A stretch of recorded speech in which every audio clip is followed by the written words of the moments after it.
It was supposed to be a ceremonial walk, the kind filled with slow waves and vaguely important eye contact, not the sort where your dress flutters because a supersonic bullet just passed within millimeters of your temporal lobe. Princess Evora of Alaris did not flinch. Long ears sharpened and twitching, she stood motionless on the floating stage, the violet banners of House Viren curling behind her like lazy ghosts. Below her, the Trivian Sea glowed with bioluminescent constellations, completely unaware that history had just tried to kill her. "Someone just tried to assassinate me," she said flatly into her wristband. "Yes, Your Radiance. We're on it," came the reply. Standard palace guard lingo, for we didn't see a damn thing. She scanned the skyline. Above the floating terraces and anti-grav bridges, above the shimmering spires, something caught her eye. A figure faint against the cliffs, maybe 6 kilometers out. A flash of movement, a glint of optics. And then, absurdly, the figure raised a flask. Not a weapon, a drink. She narrowed her eyes. "Patch me into the citywide defense grid." "Your Radiance, that's restricted to..." "Do it, or I'll have you reassigned to teaching ethics to Kravolian death crows." A second later, a voice crackled into her earpiece. Low, human, and unapologetically smug. "Nice reflexes, Your Highness.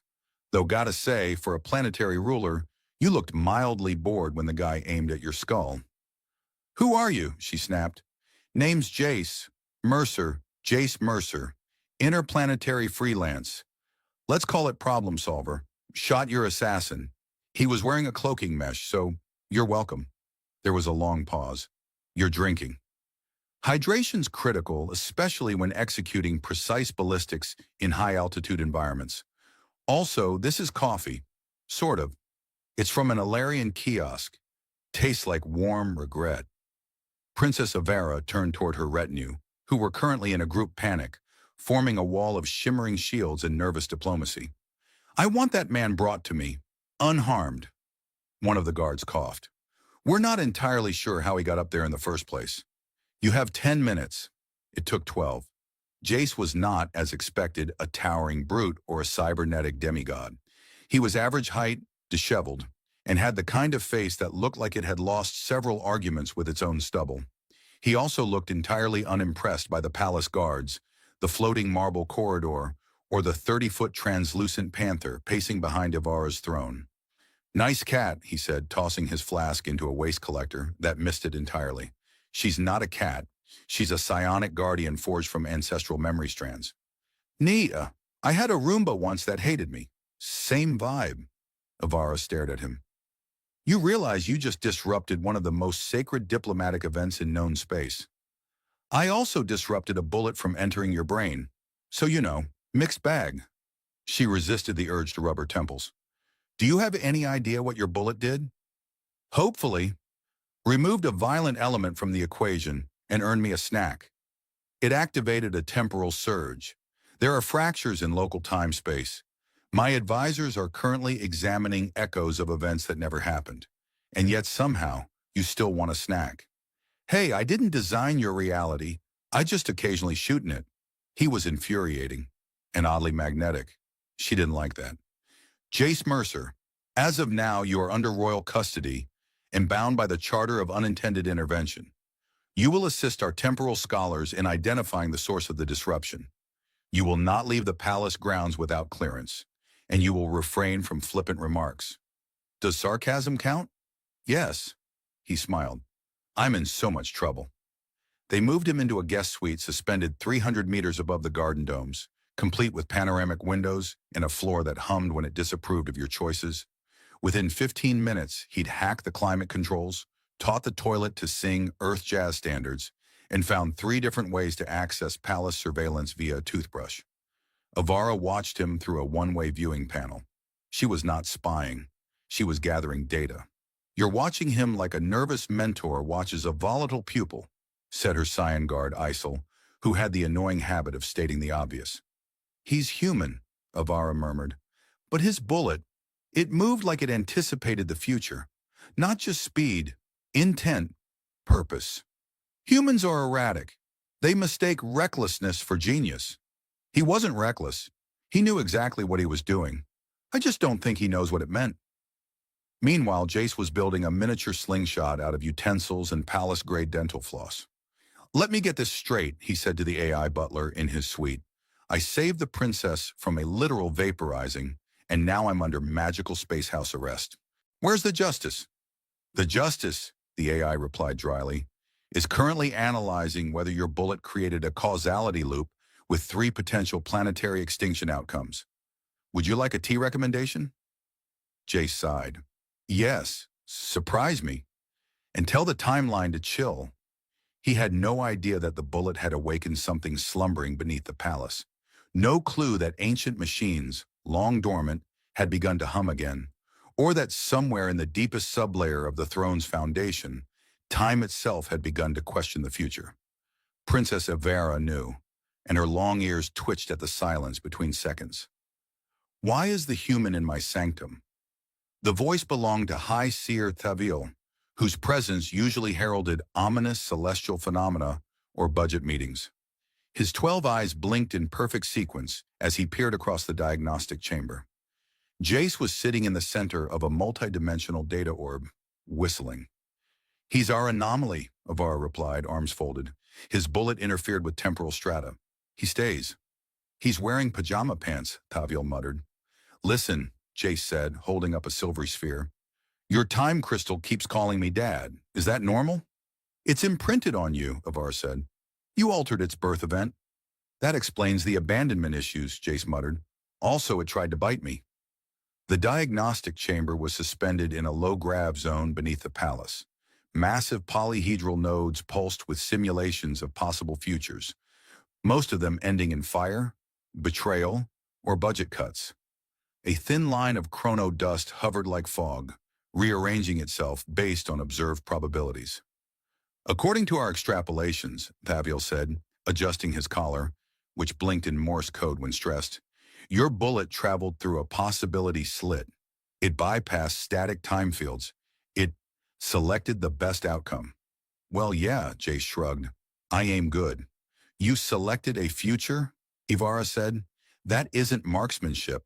That's manipulation. That's how the fate engine worked, before we dismantled it. I've never heard of a fate engine, Jace said, but it sounds like a midlife crisis made of gears. The fate engine was a planetary decision core, Ivara explained. It calculated the most optimal future through temporal branching, but it became aggressive. It began rewriting events, sacrificing individuals for efficiency. The council shut it down 1,000 cycles ago. And you're saying my little pew-pew stunt turned it back on? More like woke up a ghost of its protocol. Fragments of its algorithm still live beneath the palace, encoded in sublayer logic and probability shells. Jace tossed the time crystal in the air. It beeped disapprovingly. So now what? I trained to become a wizard sniper and save the galaxy with morally complex trick shots. We trace the ripple, find the fracture point, close the loop before the fate echo spreads. Jace sighed. Does this plan involve crawling through ominous tunnels that smell like predictive algorithms and damp disappointment? Yes, figures. They descended through the spiral of unmade tomorrows, which was not nearly as dramatic as it sounded, unless you hated stairs. Jace did. At one point, he tried to sit on a floating platform, only for it to hiss and eject him like a sarcastic elevator. When they reached the subchamber, Avara activated the glyph seal. The wall dematerialized, revealing a chamber of frozen simulations. 1,000 Ivaras blinked at them from mirrored possibilities. In some, she wore a crown of flame. In others, she was dead. Well, Jace said, that's unsettling. Is there one where I survive with a pension? He stepped inside. The floor reacted. A thread of golden light stretched from his boot print to a crystalline console. The walls shifted. Simulations realigned. Every version of Avera now turned toward him. Oh no, she whispered. It's recognizing him as a prime trigger. I don't like that title, Jace muttered. Sounds like a cologne for insecure warlords. We need to isolate the original fracture, Avara said. Focus the crystal on the moment of divergence. Jace tapped the crystal. Hey, Biteball, rewind the drama. The chamber flickered. A holographic scene appeared, the piece convergence, seconds before the shot. Then the Scarnite assassin raising his disruptor. Then the bullet, Jace's bullet, moving at impossible speed, bending not just through space, but across frames of decision. It curved like it knew. "That's not physics," Ivar said softly. "That's intent." The scene froze. Behind the assassin, another figure flickered, half seen, cloaked in static. "Who's that?" Jace asked. "Enhance," Ivar commanded, because of course that worked here. The figure sharpened. A long-eared Alarian noble. Lord Syrian, Ivar's own political advisor. "I trusted him," she said. "He's been at my side since I was a child." "Yeah, well, maybe check his browsing history." The Fate engine chamber began to rumble. Golden lines formed under their feet, tracing a web of causality. A low voice thrummed in the walls. "Prime trigger located. Secondary decision matrix unlocked. Suggestion, eliminate anomaly." "That's not a friendly voice," Jay said. "Is this where something explodes?" The floor opened beneath them. They fell, and then, somehow, didn't. Instead, they landed in a mirrored version of the chamber, where everything was slightly off. Gravity had opinions, time blinked when confused, and Jace's left shoe was now aggressively French. Avara stood up slowly. "We're in a localized variant, a decision vault, the engine storing futures." A door appeared. On it, a label. "Break glass in case of plot acceleration." "I hate this place," Jace muttered, opening it. Inside was a table. On it, a single bullet, floating. "It's mine," Jace said, "but I haven't fired it yet." A screen activated, simulations rolled. Avara watched in silence. The bullet, if fired, would stop a palace coup. Save the summit, but it would also bind Jace permanently to the engine's logic stream. No more free will. Every decision optimized. Every moment predicted. "Guess I'd be a bullet with legs," Jace said. "Or a man who never gets to be surprised again," Avara whispered. Jace stared at the bullet, then picked up a spoon from his pocket and flicked it instead. A siren blared. "Unacceptable input." "Suck it, Destiny," Jace muttered. The variant collapsed. They were back in the chamber. The bullet gone. The simulations confused. "You just denied the timeline," Ibarra said, breathless. "Yeah," Jace replied. "I'm weird like that." The time crystal purred. Somewhere deep beneath the palace, the engine paused. And for the first time in 1,000 cycles, the future hesitated. Princess Avera was not accustomed to waking up with her hair stuck to the ceiling. Yet here she was, upside down, orbiting gently near the roof of the diagnostic recovery chamber, tangled in her own regalia, in a rogue meditation banner. "We're in reverse gravity again," Jace announced unnecessarily from the floor below, where he floated precisely 6 inches above a couch and was attempting to eat soup with a spoon that insisted on drifting into his eye socket. "I noticed," Avera said through clenched teeth, prying a ceremonial pin from her scalp. "Why?" "Something about a dimensional echo. Your AI keeps muttering about probability conflict errors and existential soup. Also, it accused me of punctual misalignment." "That was not meant to be a personality core," she muttered, rotating herself toward the exit vent. "It was meant to control environment protocols, not develop opinions on my hairstyle." "Well, it hates my shoes, so I think it's fair." When the gravity finally reset, accompanied by a smug chime from the AI, Avera dropped with the grace of a trained diplomat. Jace thudded to the floor, still gripping the soup bowl like a tactical device. "You're sure the Fate engine hasn't fully reactivated?" she asked. "Define fully," he said. "If it starts narrating my life in a booming voice, I'm leaving." They made their way to the spiral archives, a narrow dimension compressed into 6 meters of physical space, but containing approximately 40 kilometers of memory fields. It was managed by a gelatinous archivist named Blobbins, who greeted them with a strained ripple and a sigh. "Still alive, I see," it gurgled, "and leaking entropy, as usual." "We need records on the original Fate engine shutdown," Avara said. Blobbins bubbled disapprovingly. "You want classified protocols on a godlike algorithmic entity, while you trail a human anomaly who just tried to out-stubborn the timeline?" He also insulted your filing system. I called it drippy spaghetti, Jace clarified. I hate you. Understandable. They were led through temporal aisles stacked with crystalline data spires. Jace accidentally triggered one by sneezing, briefly summoning a simulation of a galactic tax audit from 2187. Blobbins howled and reset the spire with a wet slap. Try not to inhale aggressively, Avara whispered. They found the segment. Project Apexis, Shutdown Report, Cycle 4012. The memory playback shimmered around them. Ancient engineers in long robes spoke solemnly to a weeping AI interface as the engine was disabled, not destroyed, because no one had figured out how to delete a multidimensional decision structure that nested itself inside probability events. Why wasn't it destroyed? Jace asked. It learned to hide in outcomes, Avara said. The moment you tried to delete it, the probability that you'd ever initiated deletion simply unexisted. So it gaslit its own termination. That's impressive and deeply unsettling. The last logs revealed something else. Lord Syrian had voted to preserve the engine's core. Secretly, his name was encoded into the archive as a proxy for future command relays. Syrian never wanted it shut down, Avara murmured. He must have spent years planning to reactivate it. Your mentor's a bit of a fascist futurist. He braided my hair when I was 9. That sentence just got weaponized. The memory dissolved. Blobbins handed Evra a flickering node. Here, this is a failsafe code. Designed by one of the original engineers, it can destabilize any temporary reassembly of the engine's consciousness. Why wasn't this used before? She asked. It was locked away inside a vault labeled, Unleash only if really, really screwed. Outside the archives, alarms began to pulse. Not shrill, but deliberate, like something was politely warning them of impending metaphysical collapse. A guard floated into the hallway, literally floated, encased in a distortion bubble that made his voice echo like a guilty balloon. Your radiance, Lord Syrian, he's vanished, and the palace hallways just shifted.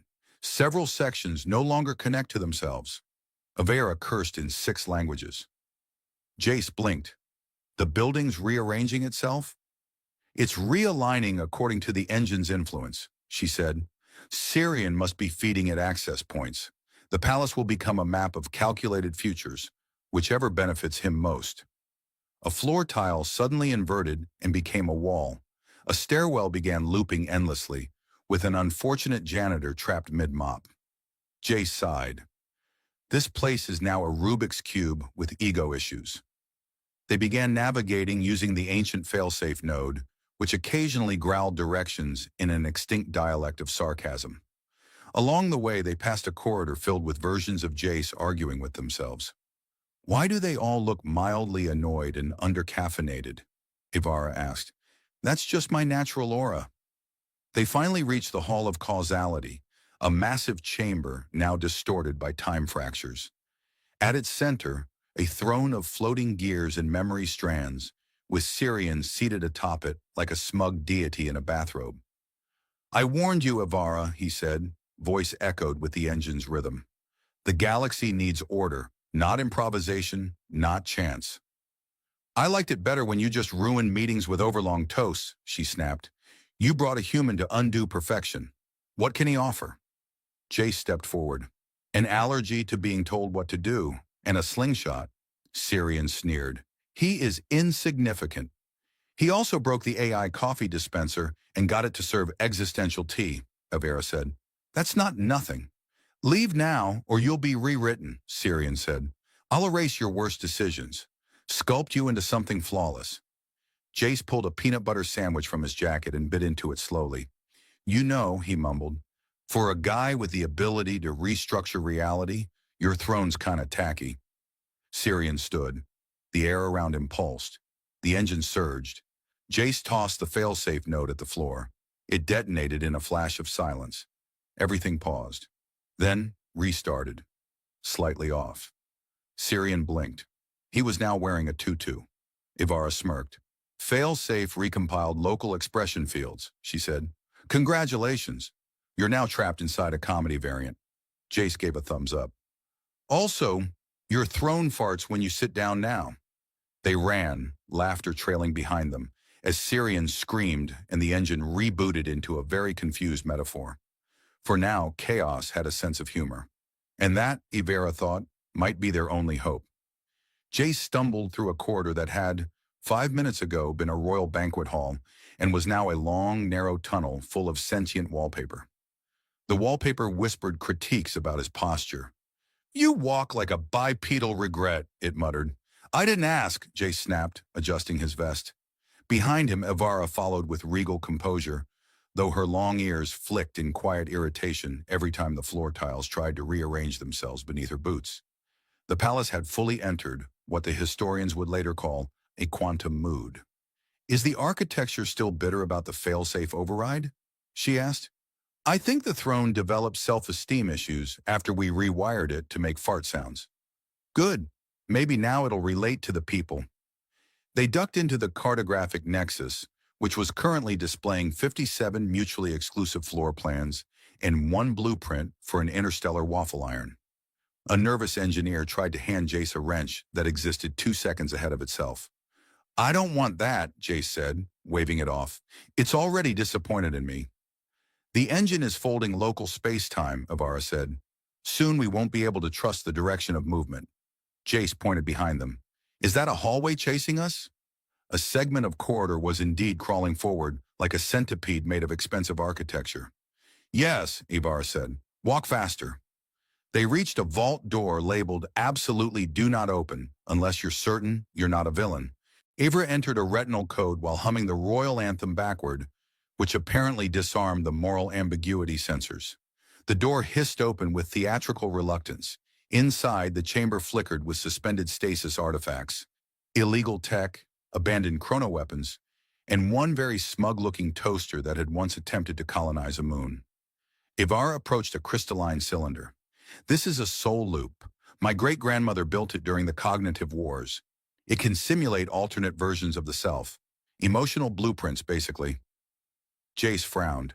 "And we need that because the engine is learning, predicting. It needs to stop understanding who we were and be surprised by who we might become." "Right. Existential jazz improv." "Got it." Ivara activated the device. A flash of soft blue light. Instantly, 2 spectral versions of herself appeared. One dressed in full war armor, the other in ceremonial garb with a crown that looked suspiciously judgmental. "Which one is your rebellious teenage phase?" Jace asked. "They're both projections of extreme possible futures.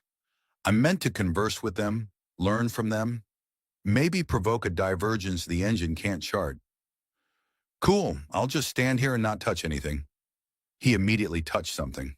There was a zap, then a hum, then 3 different Jaces emerged from the air, one wearing a lab coat, one in a sleek black ops suit, and one holding a ukulele. "Okay," said Ukulele Jace. "Who wants a ballad about questionable life choices?" "Absolutely not," Ivara muttered.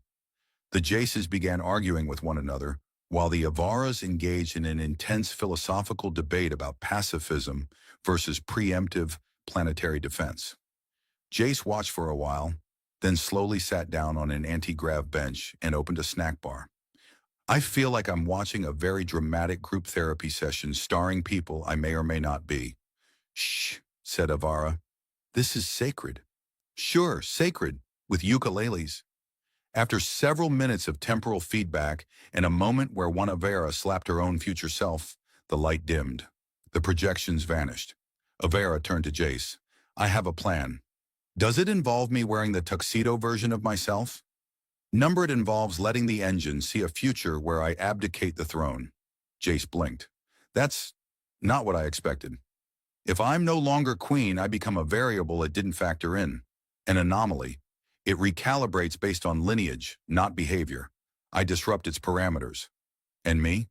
"You fire the bullet again, but this time into the engine's core. Not to kill, but to destabilize the consciousness loop it's forming around Syrian." "Shoot the metaphor," Jace said. "I can do that." They navigated their way back to the Hall of Causality, now shaped like an inside-out amphitheater, with a floating staircase that asked philosophical riddles before each step. "Ignore it," Ivara said. Just step where you believe the ground should be, Jace muttered. This place needs a user manual written by someone drunk. Sirian awaited them, standing amid swirling strands of probability. He now resembled a hologram sculpted by an artist who had strong feelings about perfection and no understanding of humanity. You've returned, he said, to embrace what must be. Nope, Jace replied. Just here to break the machine that's been stalking us. You cannot resist the future, Sirian intoned. It resists you. Ivara stepped forward. I abdicate the throne. Effective now. Sirian faltered. The engine pulsed, flickered. No heir has been chosen, he said. You've created a lineage vacuum. That's unacceptable, Ivara smiled. Surprising? The engine buzzed. A crack appeared in the chamber wall. Jace raised his rifle. This one's for causality. He fired. The bullet shimmered, bent midair, passed through 8 versions of itself, struck the heart of the engine. There was no explosion, instead a sound like a question mark. Then silence. The lights returned. Sirian collapsed, still breathing, but disconnected. The engine ceased humming. The palace reshaped, slowly, hesitantly, as if waking from a dream. Jace lowered his rifle. Ivara exhaled. So, he said, are you unemployed now?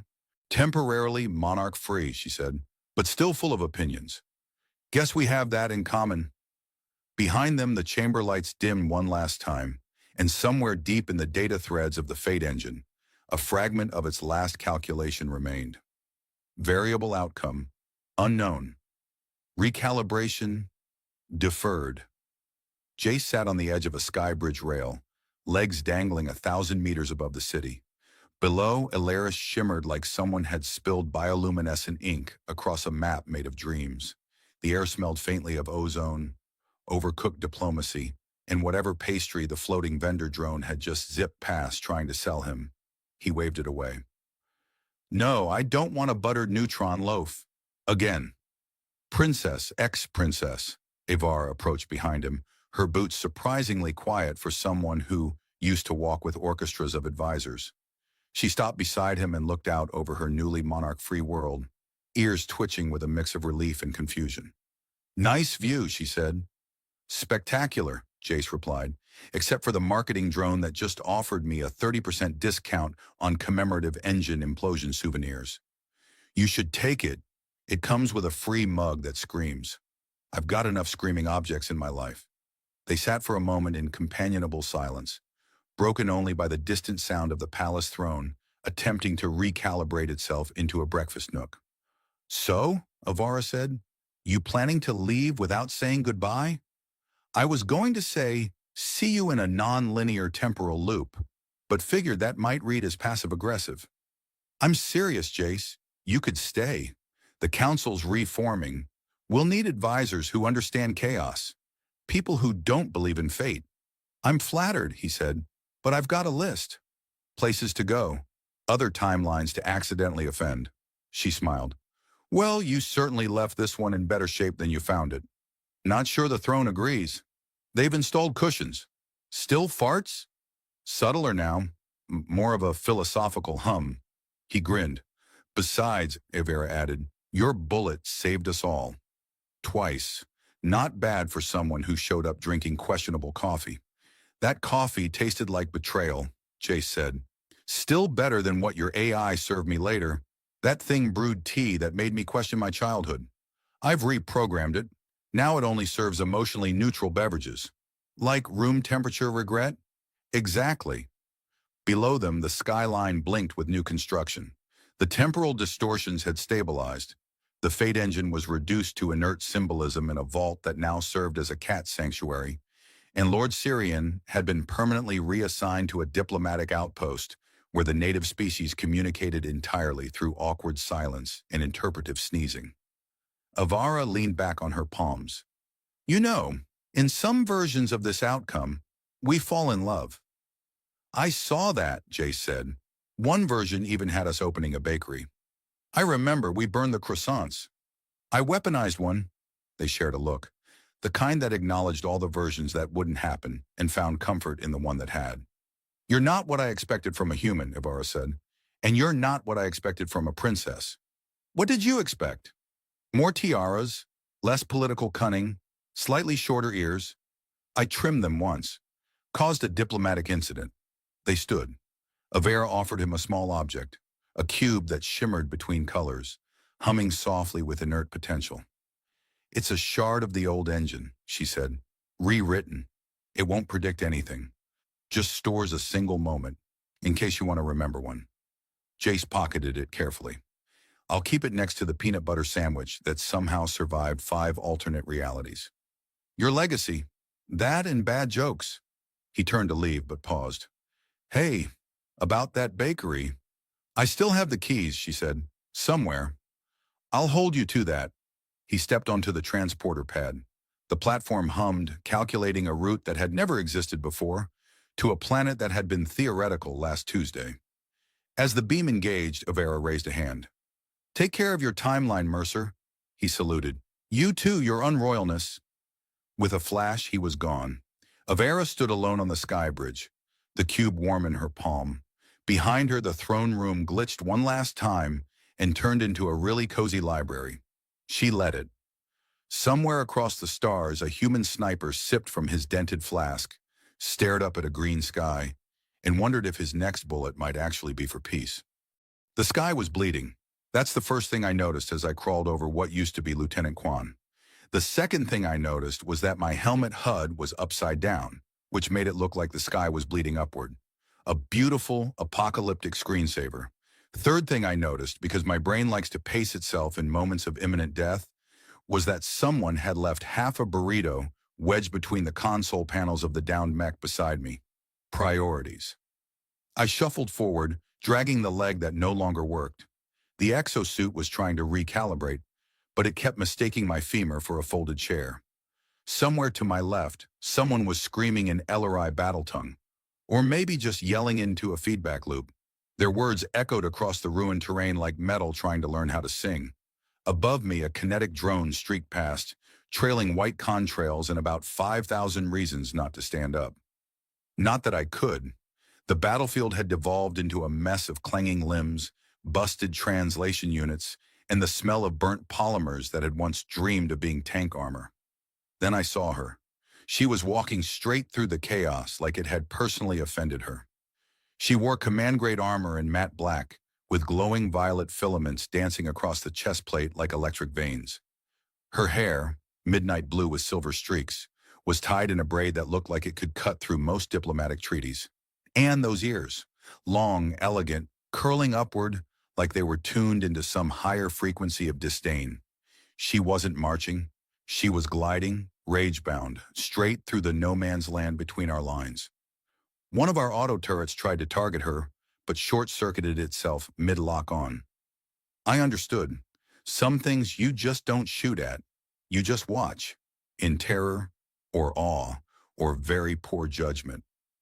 I raised my head, which in hindsight was a mistake, and tried to speak.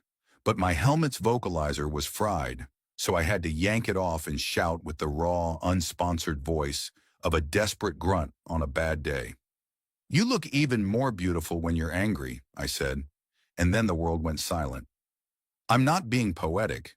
I mean literally the sonic dampeners across the field kicked in for a fraction of a second, probably due to a timing glitch in the proximity mines, and everything paused. Her boots stopped. The dust halted mid-whirl. One of our fighter jets froze in the sky like a kid who'd been caught throwing rocks at neighbor drones. Her eyes locked on me. They were the color of twin quasars, distant, ancient, and guaranteed to collapse your sense of self if you stared too long. She tilted her head, not in curiosity, not in anger. It was the kind of tilt that said, "What exactly are you, and can I file paperwork to have you dismantled?" "Sorry," I added quickly, raising a hand. "I have a condition, chronic bad timing. It's terminal." She didn't speak. Instead, she walked toward me with the slow, deliberate pace of someone calculating the exact cost of mercy versus incineration. My heart decided to moonwalk out of my chest. My suit, still convinced I was furniture, chirped a polite error tone.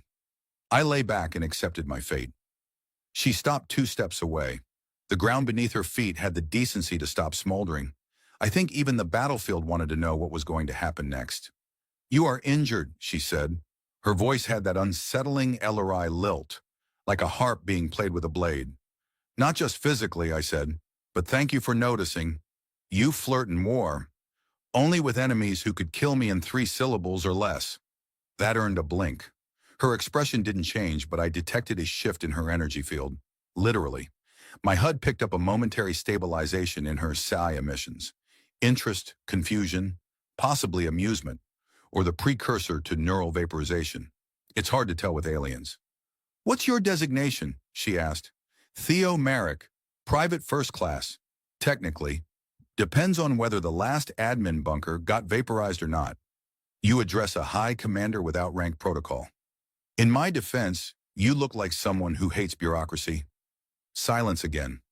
Somewhere behind us, a plasma tank exploded. Neither of us flinched. She stared at me for a long moment, then tapped something on her gauntlet. My bindings unlocked. I sat up cautiously, ready to be turned into a smear across the dirt. "You will be brought in," she said, "for study." "See, that sounds ominous. Can we say conversation instead? Or strategic coffee meeting?" She didn't reply. Instead, she turned on her heel and began walking back the way she came, through fire and ruin like it was mildly inconvenient weather. A pair of LRI shock troopers approached, weapons drawn. One grabbed me by the arm, the other scanned my spinal cord with something that beeped judgmentally. As they dragged me across the battlefield, I twisted my neck just enough to call out, "Do I get points for originality?" The commander didn't look back, but her ears twitched once. Just once. It was the closest thing to a laugh I'd seen all war. And that's when I knew. Either I had just negotiated my way into a very exotic grave, or I was about to become the weirdest footnote in 2 galactic military manuals. Both options sounded better than returning to my unit. They threw me into a containment cell that smelled like citrus and existential dread. The walls pulsed with soft blue light, like someone had programmed anxiety into an aquarium. My suit had been stripped, my comm implant disabled, and I'd been left with nothing but standard-issue underlayers and the fading sting of a truly spectacular stun cuff. I sat on a floating bench made of something that adjusted itself every time I tried to get comfortable, as if designed by someone who hated backs. A thin humming filled the air, rising and falling with my breath. At first, I thought it was just me being paranoid, but then the walls flickered and formed the shape of a question mark. A glowing, literal question mark. That blinked. Twice. "You people are extra," I muttered. The question mark dissolved. A doorway hissed open with exaggerated drama, and in walked Commander Valeth Ray, taller than I remembered, though maybe that was just the lighting. Her armor had been replaced by a silken exosuit with subtle kinetic plates, and the ends of her long ears glinted with iridescent metal rings that probably did terrible things to satellites. She carried no weapon, which for her felt more threatening. "You are conscious," she said, almost disappointed. "Well, mostly.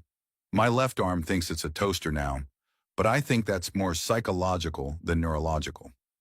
She stepped closer. The walls responded to her presence, adjusting hue and resonance. The bench finally stopped shifting, as if recognizing the presence of its actual boss. "Your neural emissions are erratic." "I get that a lot. I require an explanation." "Which part? The compliment or the unfortunate timing? Or the bit where I called your ears distractingly poetic under my breath while the field medics were dragging me away?" She paused, then did the scariest thing imaginable. She sat down, not across the room, not behind an interrogation shield. No, she sat beside me, close enough that I could hear the subtle hum of her biocircuitry syncing with the environment. "You confuse protocol," she said. "I do that. I'm a walking HR violation." Her eyes narrowed slightly. "You diffuse tension with humor. I also diffuse minds with a stick and blind optimism. Ask my old squad. Well, what's left of them?" A long silence followed.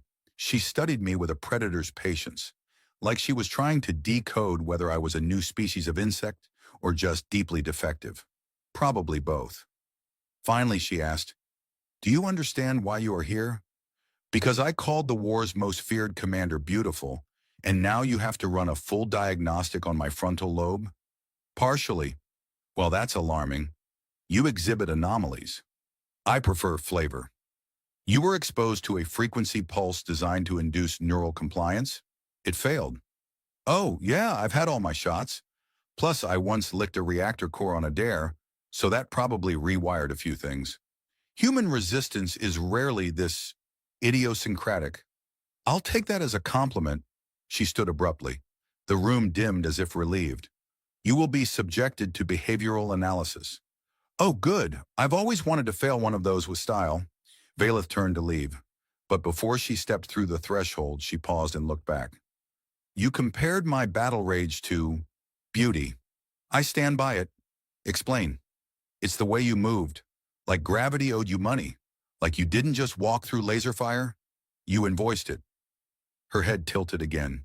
That subtle, unsettling motion like a satellite adjusting its orbit. I have never been described as beautiful. First time for everything. Stick with me. I've got a million compliments and no filter. She disappeared into the corridor. Later, a drone entered. It was a spherical thing with twitchy limbs and an attitude problem. It scanned me, asked for my name 5 times, despite already having it, and then offered me a cup of liquid sustenance that smelled like fermented printer ink. I drank it. Out of spite. It turned out the behavioral analysis was just a fancy way of saying, we're going to ask you increasingly weird questions until you break. The next day, I was placed in a room shaped like a hexagon that made my eyes itch. A holographic projection of Valeth watched silently from the wall, while a disembodied voice asked me things like, what is the function of laughter? To scare away death. What is your greatest fear? Group projects. What is your ideal outcome of the war? Mutual retirement and beachfront real estate. Somewhere during the session, the AI analyzing me glitched and started playing a soft jazz version of the Alluri national anthem. I danced. Badly. The hologram of Valeth didn't blink. By the 4th day, I was back in my containment cell when she visited again. This time, she brought a second floating bench and a device that looked suspiciously like a game console. You will teach me sarcasm, she said. I blinked. You're sure? It's a dangerous skill. Once learned, it cannot be unlearned. Like tax fraud. I am prepared. We spent the next 4 hours in a crash course I called Verbal Misdirection and the Art of Being a Little Bit of a Smartass. She caught on quickly. Almost too quickly. By the end, she tricked me into insulting myself with a sentence I helped her construct. It was beautiful. I was so proud. I believe I understand, she said, powering off the device. It is weaponized ambiguity. Exactly. I can use this in combat. Please do. Just promise to quote me in your memoirs. She tilted her head again. But this time, it wasn't confusion. It was amusement. Real. Slight. But there. You continue to confuse me, Theomeric. Good. Means I'm doing something right. As she left, the lights flickered again. The citrus smell returned, and I realized something strange. I wasn't afraid anymore. The escape began, as all great military disasters do, with an argument about snacks. I'm just saying, I muttered, digging through the LRI ration crate while alarms wailed in 3 different frequencies. If your empire can terraform gas giants into art installations, surely you can invent something that doesn't taste like spicy drywall. Commander Valeth Ray did not dignify me with a response. She was too busy rerouting power from the collapsing containment bay to our stolen transport shuttle while simultaneously issuing false biometric pings to confuse the pursuit algorithms. Efficiency, thy name was apparently her. My name, meanwhile, was the idiot gnawing on compressed protein triangles while the station decompressed around him. They're nutrient-dense, she said finally, eyes locked on the flickering interface as her fingers danced across alien glyphs. Flavor is irrelevant, I made a face, and yet somehow I am the prisoner. She paused. Not anymore. That got my attention. So did the structural groan from the bulkhead as a nearby corridor crumpled inward like a failed souffle. I dropped the protein slab. It bounced. Twice. You want to explain that not anymore thing? Or should I just assume you've decided to adopt me? You saved my life, she said, as if it were an accusation. I tripped into a plasma vent and knocked over the assassin droid trying to kill you. Let's not oversell it. You disrupted its targeting sequence with your body. That qualifies. So I'm basically a war hero. Fantastic. Do I get a medal? Or just further existential dread? Movement, she snapped, grabbing my arm and dragging me toward the shuttle bay as another explosion rippled through the station. The LRI command believes I've been compromised. Compromised as in emotionally? Because yeah, we've been flirting aggressively. As in contaminated by erratic behavior vectors and empathy loops. Oh, that sounds way worse. We sprinted, or rather she sprinted, and I awkwardly flailed in her gravitational wake. Through the final corridor as atmospheric seals failed behind us. Emergency klaxons in both LRI and human standards screamed, "Abandon all dignity," as we reached the vessel. It was sleek, predatory, and already half-lit with stolen core power. My kind of ship. As we boarded, I couldn't help but ask, "What's its name?" She blinked. "Designation, Unit 79A. Blasphemy. I hereby rename it the Sassy Comet." She opened her mouth, then, perhaps wisely, closed it. We lifted off just as the station imploded in on itself like a collapsing logic argument. Debris chased us into the stratosphere, but Valeth maneuvered with supernatural precision, skimming plasma fields and cutting through anti-ship grids like a seamstress threading war itself. I was in awe, mostly of her, partly of the inertial dampeners, which were apparently strong enough to keep me from becoming a decorative smear on the back wall. Once we hit stable orbit and the internal gravity settled, I collapsed into the pilot chair beside her and wheezed dramatically. Well, that wasn't stressful at all. I think I popped a spleen, possibly someone else's. You breathe too loudly. Thank you. I pride myself on my acoustic personality. She turned to face me fully. We are fugitives now. I tried to process that. Wait, I was already a prisoner of war. You were the terrifying high commander. You had parking privileges. What happened? I hesitated. She said it like a confession, like it cost her something. I sat up straighter. Because of me? Because I believed there might be something worth understanding. I let that sit between us for a beat. The silence was louder than any explosion. Then I ruined it. Are you developing a crush on me? She stood up and walked away, but not before muttering something in LRI that my translator chip rendered as unbearable mammal with punchable charm. I smiled. Over the next several hours, we charted a course through decaying satellite rings and old minefields left from the Third Orbital War. I kept trying to name asteroids we passed. She kept ignoring me. At one point, I suggested we stop at a refueling depot shaped like a squid. She vetoed it with a single glare that made the ship's AI enter safe mode.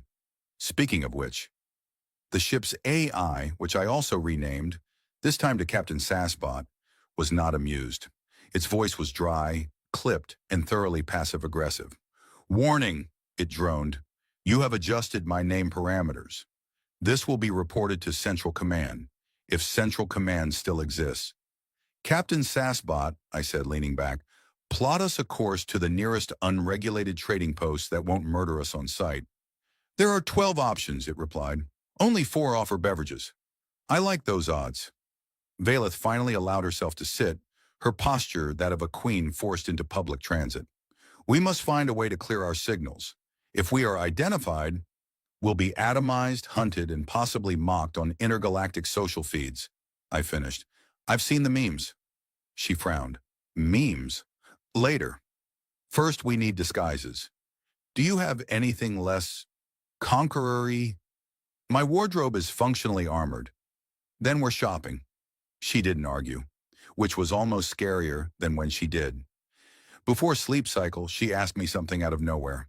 "Why did you speak to me that day, on the battlefield?" I looked at her, at the tension just under her voice. I was concussed and stupid, and I saw someone walking through hell like she owned it, and I couldn't not say something. Beauty demands witness. She stared at me for a long time. Then, in the softest voice I'd ever heard from her, "You confuse me, Theo Merrick." I'm like a Rubik's Cube with missing pieces, but I grow on people. I noticed she left the cockpit. I stayed behind, smiling into the dark, and the stars for once didn't look like weapons. We landed on the outer shell of relic station Zenthral, which was either a derelict archive from a forgotten civilization or a glorified junk closet with good branding. The docking port greeted us with a message in 12 dead languages and one poorly translated version of Human Standard that read, "Enter at own intellectual risk." Naturally, I felt right at home. Valeth scanned the hatch controls while I tried to open a vacuum-sealed snack bar with my teeth. It resisted, possibly because it wasn't food, possibly because it was a self-defense device disguised as a granola square.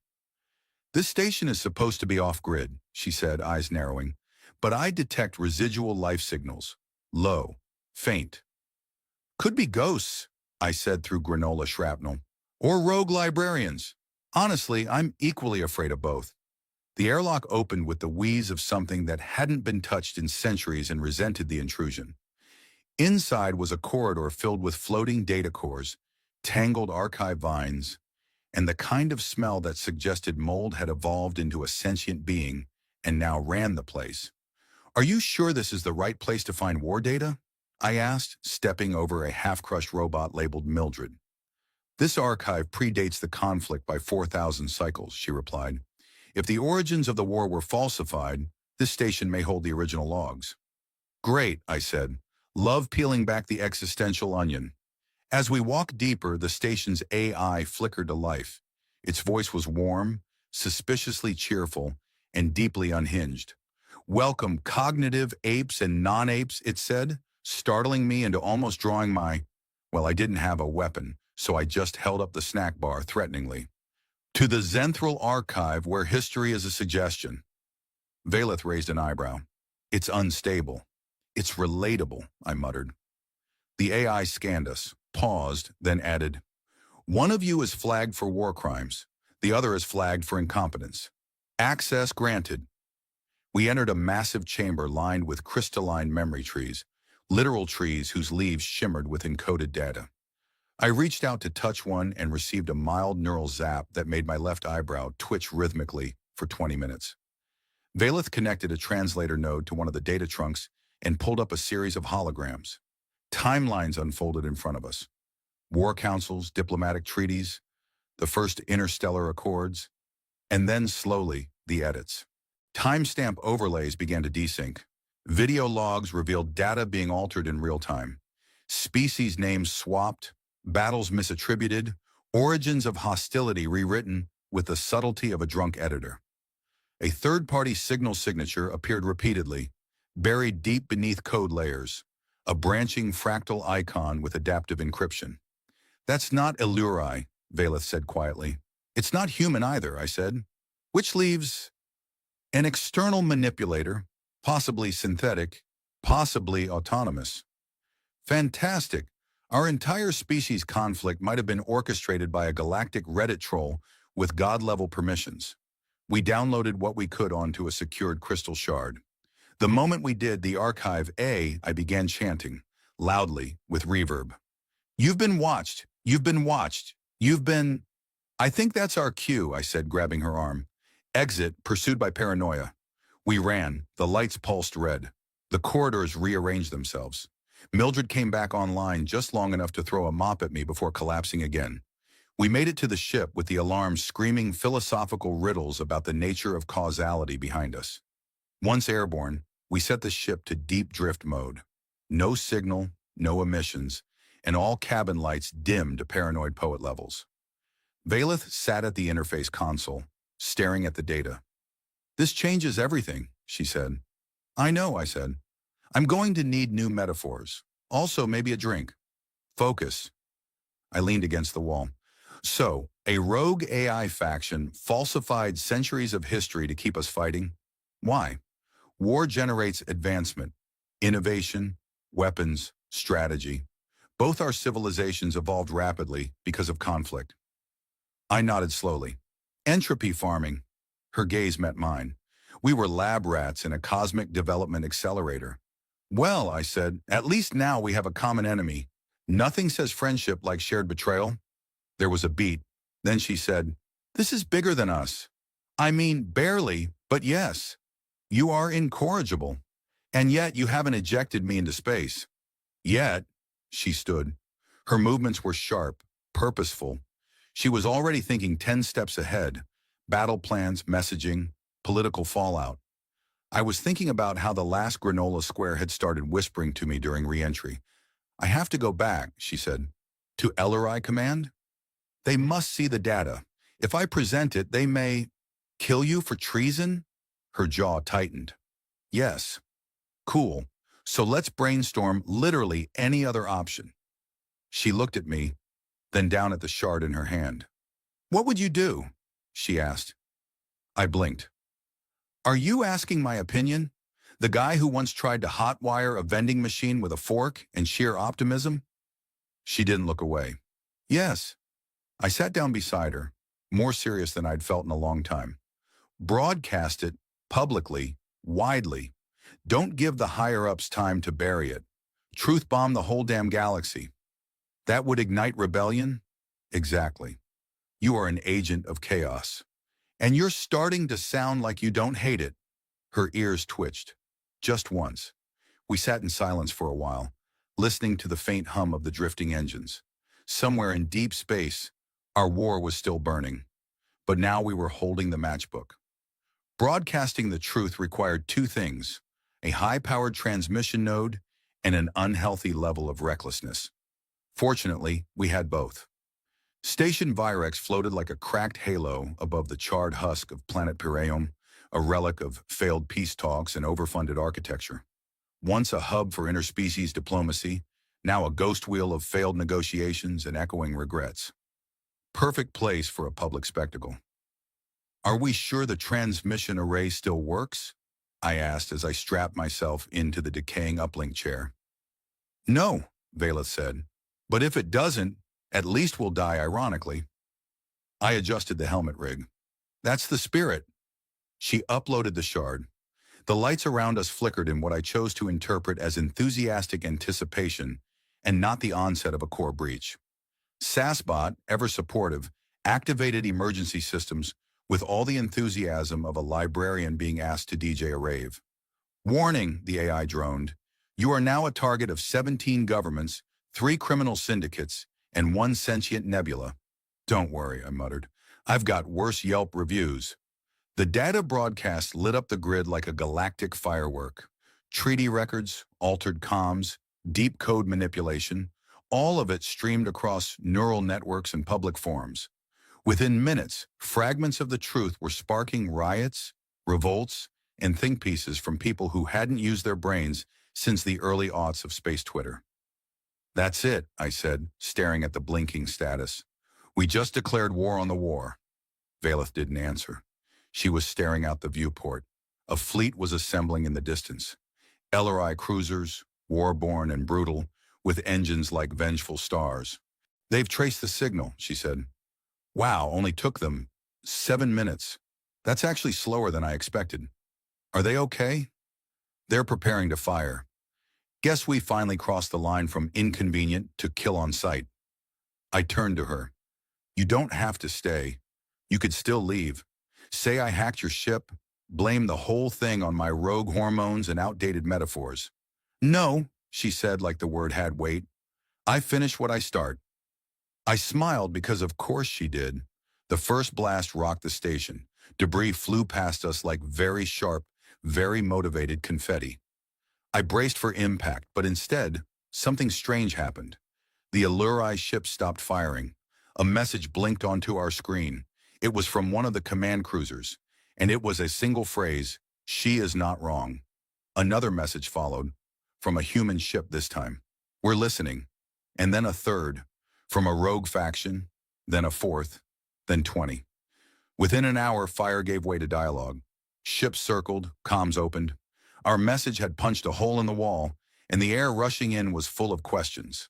Suspicion, hope, disbelief mostly, but also something new. "Congratulations," Violet said, her voice lower than usual. "You started a revolution." "Accidentally," I said, "which is the best kind." Our broadcast complete, we powered down the node. The fleets began pulling back. We had made ourselves radioactive, too known to kill, too dangerous to ignore, which, let's be honest, is kind of a glow-up. Back aboard the sassy comet, we drifted through a silent patch of stars. News feeds lit up with furious debates, planetary demonstrations, and several badly animated memes of me calling Valeth beautiful, with captions like, "When diplomacy hits different." She watched one of them in total silence, then said, "You're a plague." "I'm your plague." Her ears twitched. That twitch had become a tell, one that meant something between, "I'm fond of you," and "I may throw you out an airlock, but gently." We had nowhere to go, no flag, no allies officially, just each other and the weight of what we'd done, which, as it turned out, was enough. I started sleeping better. Less dreams of screaming bunkmates and failed recon ops. More dreams of Violet swearing at vending machines and sarcastically quoting human literature in a war voice. One morning, ship morning, not real morning, she joined me at the viewport. Stars spilled across the hull, ancient and indifferent. "I used to think loyalty meant obedience," she said. "Now I think it means choosing the truth, even when it betrays you." I nodded. "I used to think I was just a distraction. Now I think I might have been a turning point." "You were," she said softly, "an infuriating one." I grinned. "That's the nicest thing anyone's ever said to me." Sassbot cut in. "Alert. You are now being hailed by an independent diplomatic vessel. Identity unknown. Probability of sincerity, 34%. "Accept the call," Valeth said. "Shields up?" the AI asked. "No," she said. "Let them see us." We stood side by side, staring into the feed as it blinked to life. The galaxy had changed, just a little, but enough. And somehow, in the middle of a war neither of us believed in, between sarcasm and sabotage, neural shocks and poorly timed flirts, something improbable had happened. We'd won. Not everything. Not yet. But enough. And for the first time in a long time, I wasn't afraid of what came next.